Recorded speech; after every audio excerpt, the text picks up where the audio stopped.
Hi friends, പത്തനംതിട്ടയിലെ പുതിയൊരു എപ്പിസോഡിലേക്ക് എല്ലാവർക്കും സ്വാഗതം. അങ്ങനെ അനന്തപുരിയിൽ നിന്ന് ആദർശിൻ്റെ പുറകെ ആദർശിൻ്റെ കൂടെ താമസിക്കാനായിട്ട് നയനയും പോയി. ഈ ഒരു സംഭവത്തിൽ വളരെയേറെ വിഷമത്തിലാണ് ദേവയാനിയും അതേപോലെ ജയനും. അങ്ങനെ നയന വീട്ടിൽ നിന്ന് പോയ പുറകെ തന്നെ ആ സന്തോഷ വാർത്ത അച്ഛനെ അറിയിക്കാൻ വേണ്ടി അവന്തികയും അവിടെ നിന്ന് പോകുന്നുണ്ട്. അവൾ നേരെ ചെല്ലുന്നത് നാഗേന്ദ്രൻ്റെ അരികിലേക്കാണ്. അവിടെ ചെന്ന് നാഗേന്ദ്രനോട് പറയുന്നുണ്ട്, അച്ഛൻ്റെ പ്ലാൻ അനുസരിച്ച് എല്ലാം നല്ല അടിപൊളിയായിട്ട് തന്നെ നടക്കുന്നുണ്ട്. ഒരാൾ മാത്രം പോകുമെന്ന് വിചാരിച്ചെടുത്ത് രണ്ടുപേരും പോയി. അനന്തപുരിയുടെ നെടുന്തൂണായിരുന്നു ആദർശ് പോയതോടുകൂടി തന്നെ നയനെ ആകപ്പാടെ കഷ്ടത്തിലായിരുന്നു. അവളുടെ കണ്ണീരും മാത്രമായിരുന്നു അതിനകത്ത്. എന്തായാലും ഇപ്പം അവളും പോയി കിട്ടി. എനിക്ക് ഒരുപാട് സന്തോഷമായി അച്ഛാ. ഇനി ആ ദേവയാനിയും അതേപോലെ ജയനും അവർ രണ്ടുപേരും കൂടെ മകൻ്റെയും മരുമകളുടെയും പിന്നാലെ പോയാൽ മതിയായിരുന്നു. ഇല്ല മോളെ, അവരങ്ങനെ എത്രയോ അവിടെ നിന്ന് പെട്ടെന്നൊന്നും പോവില്ല. ഇപ്പോൾ നിങ്ങളുടെയൊക്കെ മുന്നിൽ പരുക്കനായി നിൽക്കുന്ന മുത്തശ്ശൻ, അയാളുടെ മനസ്സിൽ എന്താണുള്ളതെന്ന് നമുക്കൊരിക്കലും പ്രെഡിക്റ്റ് ചെയ്യാൻ പറ്റില്ല. പിന്നെ ആ വീട്ടിൽ നിന്ന് മാറിയത് കൊണ്ട് തന്നെ ആദർശും നയനയും തമ്മിൽ എന്തെങ്കിലും പുതിയ പ്ലാനുകൾ ഉണ്ടാക്കിയാൽ അത് നമുക്കറിയാനും സാധിക്കില്ല. മോള് അവരെ അനന്തപുരിയിൽ ഉണ്ടായിരുന്നിടത്തോളം കാലം അവിടുത്തെ കാര്യങ്ങളൊക്കെ അറിയാൻ മോളെ കൊണ്ട് പറ്റുമായിരുന്നു. എന്നാൽ അവിടെ നിന്ന് പോയതിനു ശേഷം എന്തൊക്കെയാണ് തീരുമാനങ്ങൾ എടുക്കുക എന്നുള്ളത് തിരിച്ചറിയാനുള്ള ഒരു മാർഗവും നമുക്കില്ല. സാരമില്ല, അധികം താമസിയാതെ തന്നെ ആ ഗസ്റ്റ് ഹൗസിലേക്ക് എൻ്റെ ഒരാളെ ഞാൻ അയക്കുന്നുണ്ട്. അവന്തിക അപ്പോൾ പറയുന്നുണ്ട്, അത് സാരമില്ല ചാ, എന്തായാലും ഞാനുമായിട്ട് ഒരു പിണക്കവുമില്ല. വളരെ സന്തോഷത്തോടെയും സ്നേഹത്തോടെയും കൂടിയാണ് പോകുന്നത്.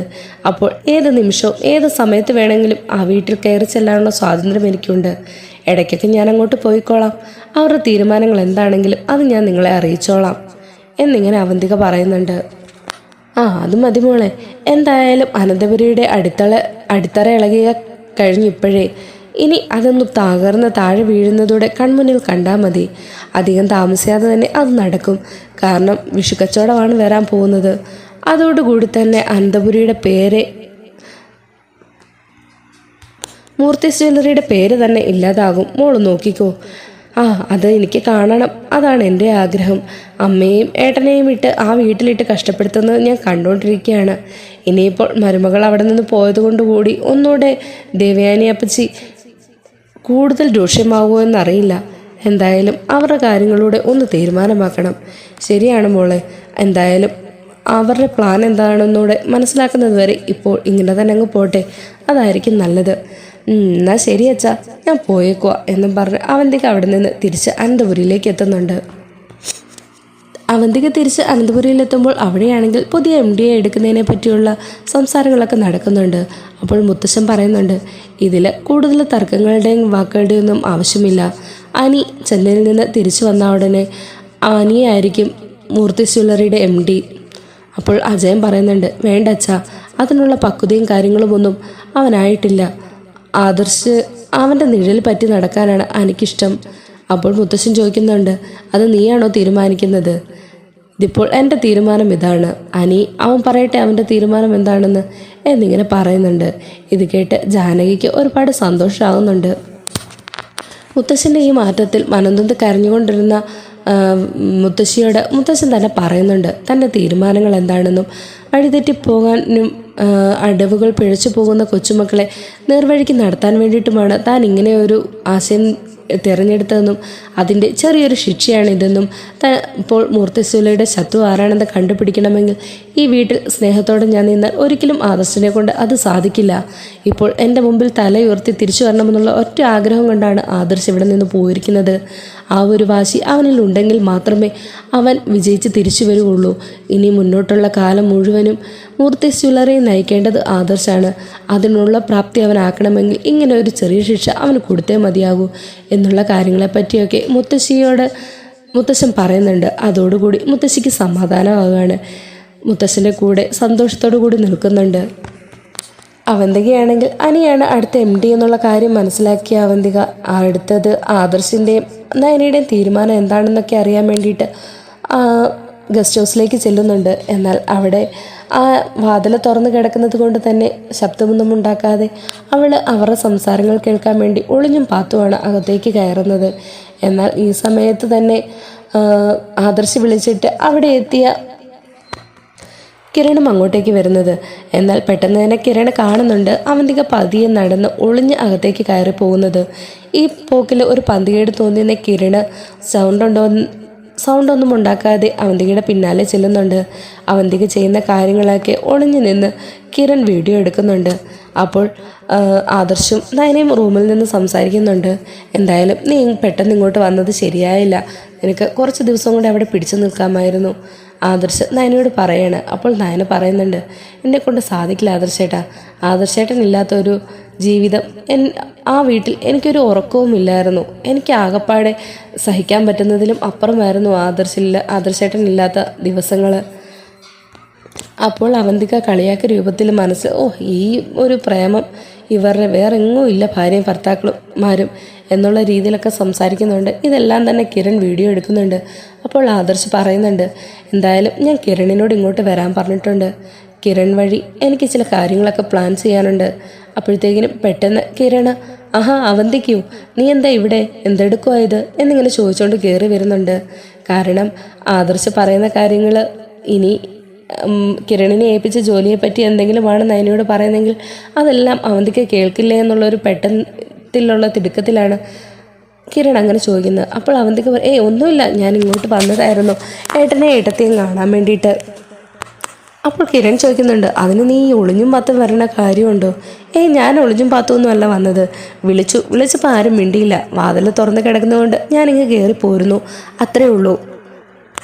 അപ്പോൾ ആദർശ് വന്നിട്ട് ചോദിക്കുന്നുണ്ട്, ആഹാ അവന്തിക്കോ, നീ എപ്പോൾ വന്നു?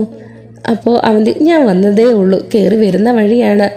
അപ്പോൾ നയന പറയുന്നുണ്ട്, ആഹാ മോളിങ്ങ് വന്നോ എന്നും പറഞ്ഞ് നയന അവളെ സ്വീകരിച്ചുകൊണ്ട് പോകുന്നുണ്ട്. അങ്ങനെ കുറച്ചു നേരം അവിടെയൊക്കെ ചുറ്റിപ്പറ്റി നിന്ന് വർത്താനമൊക്കെ പറഞ്ഞതിന് ശേഷം അവർ വായിൽ നിന്ന് ഒരു രഹസ്യം തന്നെ പിടിച്ചെടുക്കാൻ പറ്റുന്നില്ലെന്ന് മനസ്സിലായപ്പോൾ അവന്തിക തിരികെ പോകുന്നുണ്ട്. അവന്തിക പോയ ഉടനെ കിരൺ പറയുന്നുണ്ട്, ഈ അവന്തികയെ നന്നായി ഒന്ന് സൂക്ഷിക്കുന്നത് നല്ലതാണ്. നീ പറഞ്ഞില്ലേ വീട്ടിൽ നടക്കുന്നതും അതുപോലെ ജ്വല്ലറിയിലെ കാര്യങ്ങളും ഒക്കെ ജ്വല്ലറിക്ക് എത്രയും പെട്ടെന്ന് തന്നെ കിട്ടുന്നുണ്ടെന്ന്, അതിനൊരു പ്രധാന കാരണം അവന്തികയാണോ എന്ന് എനിക്ക് സംശയമുണ്ട്. അപ്പോൾ ആദർശ് പറയുന്നുണ്ട്, അങ്ങനെയൊന്നുമില്ലടാ, അവള് അങ്ങനത്തെ സ്വഭാവമൊന്നും ഉള്ളതല്ല, അനന്തപുരിയോട് വളരെയേറെ കൂറുണ്ട്, അവളുടെ അമ്മയുടെ സ്വഭാവമല്ല അവൾക്ക്. അപ്പോൾ കിരൺ പറയുന്നുണ്ട്, നീ പറയുന്നത് എനിക്ക് അങ്ങോട്ട് വിശ്വസിക്കാൻ പറ്റുന്നില്ല, നീ തന്നെ നോക്ക്, അവൾ ഇവിടെ വന്നപ്പോൾ വാതിൽ തുറന്നു കിടക്കുമായിരുന്നു, കാര്യം ശരിയാണ്, അവളൊന്ന് വിളിക്കുക പോലും ചെയ്തില്ല, അവൾ ഒളിഞ്ഞും പാത്ത് നിങ്ങളുടെ റൂമിൻ്റെ അവിടേക്ക് വരികയായിരുന്നു, പുറകെ കയറി വന്ന് ഞാൻ വീഡിയോ എടുത്തു എന്ന് പറഞ്ഞ് അത് കാണിക്കുന്നുണ്ട്. അപ്പോൾ അവൾ കാണിക്കുന്ന കോപ്രായങ്ങളും കാര്യങ്ങളും ഒക്കെ കണ്ടപ്പോൾ തന്നെ ആദർശിന് സംശയം തോന്നി തുടങ്ങുകയാണ്. അപ്പോൾ നയന പറയുന്നുണ്ട്, അവളെ പറഞ്ഞിട്ട് കാര്യമില്ല ആദർശേട്ടാ, അവളുടെ അമ്മയുടെ സ്വഭാവം അവൾക്കും കിട്ടാതിരിക്കുമോ, എന്നാലും അവളെ ഞാൻ ഒരുപാട് വിശ്വസിച്ചതാണ്. അപ്പോൾ ആദർശ് പറയുന്നുണ്ട്, എന്തായാലും നമുക്ക് നോക്കാം, ഇനി അവളുടെ മേൽ നമുക്കൊരു കണ്ണുണ്ടാകണം എന്ന് പറഞ്ഞ പോലെ അമ്മ വിളിച്ചിരുന്നു, അടുത്ത MD ആയിട്ട് അനിയെ തിരഞ്ഞെടുത്തു എന്നാണ് പറയുന്നത്. അപ്പോൾ ആദർശ് പറയുന്നുണ്ട്, എന്തായാലും മുത്തശ്ശൻ്റെ ഈ ഒരു തീരുമാനത്തിൽ എനിക്ക് ഒരുപാട് സന്തോഷമുണ്ട്, എനിക്ക് ശേഷം ആ കസേരയിൽ അനിയെ വരാവുള്ളൂ എന്ന് ഞാൻ ഒരുപാട് ആഗ്രഹിച്ചതാണ്. അനി നാട്ടിലെത്തിയിട്ടില്ലല്ലോ ഇതുവരെ, അവൻ വന്നതിന് ശേഷം വേണം ഇവിടുത്തെ കാര്യങ്ങളൊക്കെ ഒന്ന് പറയാൻ, അവൻ്റെയും കൂടെ സഹായം നമുക്ക് ആവശ്യമാണ് എന്ന് പറഞ്ഞ പോലെ തന്നെ അവന്തികയെ ഒന്ന് ശ്രദ്ധിക്കാനും അവനോട് പറയണം. കാരണം ജ്വല്ലറിയിൽ ഏതെടുക്കുന്ന തീരുമാനങ്ങളും ഒരിക്കലും അവന്തികയെ അറിയാതെ സൂക്ഷിക്കാനും പറയണം. എന്നിട്ട് അവന്തികയ്ക്ക് ജ്വല്ലറിയായിട്ട് എന്തെങ്കിലും ബന്ധമുണ്ടോ എന്ന് കണ്ടെത്തുകയും വേണം എന്നൊക്കെ ആദർശ് പറയുന്നുണ്ട്. അപ്പോൾ കിരൺ പറയുന്നുണ്ട്, എന്തായാലും ഞാനും കല്യാണിയും കൂടി ഇപ്പോൾ അവരുടെ ജ്വല്ലറിയുടെ ഇൻറ്റീരിയർ വർക്കിനായിട്ട് അവരുടെ ജ്വല്ലറിക്കുള്ളിലേക്ക് കടന്നിട്ടുണ്ട്, കുറച്ച് കാര്യങ്ങളൊക്കെ ഞങ്ങൾ കണ്ടുപിടിക്കാൻ ശ്രമിക്കുന്നുണ്ട്. എന്തായാലും അനി നാട്ടിലെത്തട്ടെ, അനിയോടും കൂടി ചെറിയ കാര്യങ്ങൾ ഏൽപ്പിക്കാനുണ്ട് എന്നിങ്ങനെ കിരൺ പറയുന്നുണ്ട്.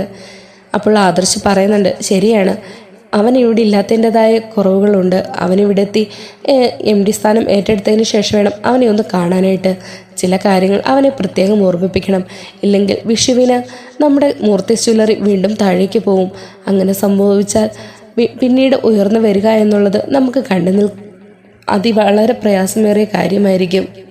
എന്നാൽ വളഞ്ഞ വഴിയിലൂടെയല്ല നമ്മുടെ ജന്മങ്ങൾ ഇത്രയും നാൾ മുന്നോട്ട് പോയത്, അതുകൊണ്ട് തന്നെ ദൈവം നമ്മളെ കൈവിടില്ല. അങ്ങനെ തിരിച്ച് അനി നാട്ടിലേക്ക് എത്തുകയാണ്. അനി വീട്ടിലെത്തിയതിന് ശേഷമാണ് ആദർശ് അവിടെ നിന്ന് ഇറങ്ങിപ്പോയതും പുറകെ നയന പോയതും അവിടെ നടന്ന കാര്യങ്ങളൊക്കെ അനി അറിയുന്നത്. ഇതെല്ലാം കൂടെ കേട്ട് കഴിയുമ്പോൾ തന്നെ അനിക്ക് ആകപ്പാടെ വിഷമാവുന്നുണ്ട്. അനി പൊട്ടിത്തെറിക്കുന്നുണ്ട്. എന്നാലും എന്തിനാണ് ആദർശേട്ടനെ പോകാൻ അനുവദിച്ചത്? ഈ വീട്ടിൽ നിൽക്കില്ലായിരുന്നോ? ആദർശേട്ടനില്ലാതെ ഈ വീട്ടിൽ നിൽക്കാനേ തോന്നില്ല എന്നൊക്കെ പറഞ്ഞ് ഒരുപാട് പൊട്ടിത്തെറിക്കുന്നുണ്ട്. അപ്പോൾ മുത്തശ്ശൻ പറയുന്നുണ്ട്, ചേട്ടൻ പോയ വഴിയെ അനിയനും പോകണമെങ്കിൽ പോകാം, ഇവിടെ ആരും തടയില്ല. ഇനിയുള്ള മൂർത്തി ജ്വല്ലറിയുടെ MD സ്ഥാനം അത് നീനക്കുള്ളതാണ്. ഇതിൽ നീ വിജയിച്ചില്ല എങ്കിൽ നിനക്കും ഈ സ്ഥാനം ഒഴിയേണ്ടി വരും. എന്തായാലും ചേട്ടൻ്റെ നിഴൽ പറ്റി വളർന്ന അനിയനല്ലേ, ഒന്ന് ശ്രമിച്ചു നോക്ക്, മൂർത്തി ജ്വല്ലറി ഒന്ന് തലയോർത്തി കൊണ്ടുവരാൻ എന്നിങ്ങനെ മുത്തശ്ശൻ അനിയോട് പറയുകയാണ്. ഇത് കേൾക്കുമ്പോൾ അനി പറയും, വേണ്ട, ഏട്ടൻ്റെ സ്ഥാനത്തേക്ക് ഞാൻ ഒരിക്കലും വരില്ല, അത് ഏട്ടൻ അർഹതപ്പെട്ട സ്ഥലമാണ്, അവിടെ തന്നെ ഇരിക്കും. അപ്പോൾ മുത്തശ്ശൻ പറയും, ഏട്ടൻ്റെ എല്ലാ രീതികളും മുന്നോട്ട് കൊണ്ടുപോകുന്ന അനിയനല്ലേ, ഇത്രയും നാളും ഏട്ടൻ കൊണ്ടുപോയതുപോലെ തന്നെ അനിയനും ഒന്ന് ശ്രമിച്ചു നോക്ക്, മൂർത്തി ജ്വല്ലറിയും മുന്നോട്ട് കൊണ്ടുവരാൻ സാധിക്കുമോ എന്ന്. ഏട്ടൻ്റെ കഴിവ് ശകലയെങ്കിലും അനിയനും കിട്ടിയിട്ടുണ്ടോ എന്ന് നമുക്കറിയാമല്ലോ എന്നുള്ള രീതിയിൽ അനിയെ വാശി പിടിപ്പിച്ച് ആ MD കസേരയിൽ ഇരുത്തുന്നുണ്ട്. അതിനുശേഷം അനി ആദർശിനെ കാണാനായിട്ട് ഗസ്റ്റ് ഹൗസിലേക്ക് ചെല്ലുന്നുണ്ട്. അനിയെ കാണുന്നതും ആദർശ് കെട്ടിപ്പിടിക്കുന്നുണ്ട്. എന്തൊക്കെയുണ്ട് അനി വിശേഷങ്ങൾ എന്നൊക്കെ ചോദിച്ച് വിശേഷങ്ങളൊക്കെ അന്വേഷിക്കുന്നുണ്ട്. അപ്പോൾ അനി പറയുന്നുണ്ട്, ഏട്ടൻ്റെ സ്ഥാനത്തേക്ക് വരാൻ ഒരിക്കലും ഞാൻ ആഗ്രഹിച്ചിട്ടില്ല, ഏട്ടൻ്റെ തണൽ പറ്റി ജീവിക്കാനാണ് ഞാൻ ആഗ്രഹിച്ചത്. എന്നാൽ മുത്തശ്ശൻ്റെ നിർബന്ധത്തിന് വഴങ്ങി എനിക്ക് ആ കസേരയിലേക്ക് ഇരിക്കേണ്ടി വന്നു. അപ്പോൾ ആദർശ് പറയുന്നുണ്ട്, എനിക്ക് ഒരുപാട് സന്തോഷമായി. ആ MD കസേര രാജിവെക്കുമ്പോഴും എൻ്റെ മനസ്സിലുണ്ടായിരുന്ന ഒരേ ആഗ്രഹം, ആ സ്ഥാനത്തേക്ക് നീയേ വരാവുള്ളൂ, പുറത്തു നിന്നൊരാൾ മുത്തശ്ശൻ തിരഞ്ഞെടുക്കാൻ പാടില്ല എന്നായിരുന്നു. എന്തായാലും എൻ്റെ ആഗ്രഹം പോലെ നീ ആ സ്ഥാനത്തേക്ക് വന്നു. മൂർത്തി ജ്വല്ലറി താഴേക്ക് കൊണ്ടുവരാനായിട്ട് ശ്രമിക്കുന്നുണ്ട് AM ജ്വല്ലറി. അതിലെ ശത്രുത എന്താണെന്ന് ഇതുവരെ കണ്ടെത്താൻ നമുക്ക് സാധിച്ചിട്ടില്ല. എന്നാൽ AM ജ്വല്ലറിയുടെ ഡേവിഡ് എന്ന് പറയുന്ന MD യുമായിട്ട് മൂർത്തി ജ്വല്ലറിക്ക് ഇതുവരെ യാതൊരു വിധ ശത്രുതയും ഉണ്ടായിട്ടേയില്ല. അതിനുള്ളൊരവസരം നമുക്കിതുവരെ വന്നിട്ടില്ല. എന്നാൽ ഇതിൻ്റെ പിന്നിൽ ഡേവിഡിനെ മുൻനിർത്തി വേറെ ആരോ കളിക്കുന്നുണ്ടോ എന്നാണ് എൻ്റെ സംശയം. അതുപോലെ കമ്പനി താഴേക്ക് പോകാതെ നീ നോക്കണം. നിൻ്റെ കൂടെ എല്ലാ കാര്യത്തിനും ഞാനും ഉണ്ടാകും. പിന്നെ അവന്തിക, അവളെ നീ നന്നായി ശ്രദ്ധിച്ചോണം. കാരണം AM ജ്വല്ലറിയുമായിട്ട് എന്തോ ഒരു ബന്ധം അവന്തികയ്ക്കുള്ളതുപോലെ മനസ്സും തോന്നുന്നുണ്ട്. കാരണം അവൾ ഒളിഞ്ഞും പാത്തും പല കാര്യങ്ങളും ശ്രദ്ധിക്കുന്നതായിട്ടും പലരെയും മാറി നിന്ന് ഫോൺ വിളിക്കുന്നതായി കണ്ടു എന്നുമൊക്കെ അമ്മ പറയുന്നുണ്ട്. ഫോണിൽ കൂടെയല്ല, ബിസിനസ് കാര്യങ്ങളാണ് അവൾ സംസാരിക്കുന്നത്. അങ്ങനെയുള്ളപ്പോൾ മൂർത്തി ജ്വല്ലറിയിലെ കാര്യങ്ങൾ മൊത്തം AM ജ്വല്ലറിക്ക് ചോർത്തി കൊടുക്കുന്നത് ഇനി അവളാകാനും സാധ്യതയുണ്ട്. നമ്മുടെ മുന്നിൽ നല്ല രീതിയിൽ നല്ല പിള്ള ചമഞ്ഞ് കളിച്ചിട്ട് അവൾ ചെയ്യുന്നത് ഇങ്ങനത്തെ പണിയാണോ എന്ന് നമുക്കറിയാൻ സാധിക്കില്ല. എന്തായാലും നന്നായി ഒന്ന് ശ്രദ്ധിക്കണം. ഇനി അവന്തികയാണോ ഇതിൻ്റെ പിന്നിലെന്ന് നമ്മൾക്ക് കണ്ടെത്തണം. AM ജ്വല്ലറിയുമായിട്ട് അവൾക്ക് എന്താ ബന്ധം എന്നും അറിയണം. ശരിയേട്ടാ, എന്തായാലും ഞാനും അത് അന്വേഷിച്ചോളാം എന്ന് പറയുന്നുണ്ട്. അങ്ങനെ അനി അവിടെ നിന്ന് വരുന്ന വഴിക്ക് നന്ദുവിനെ വിളിക്കുന്നുണ്ട്. ഇത് ഒത്തിരി ദിവസം കൂടി നന്ദുവിനെ കണ്ടിട്ടില്ലായിരുന്നു. അങ്ങനെ അവർ രണ്ടുപേരും തമ്മിൽ നേരി കാണുന്നുണ്ട്.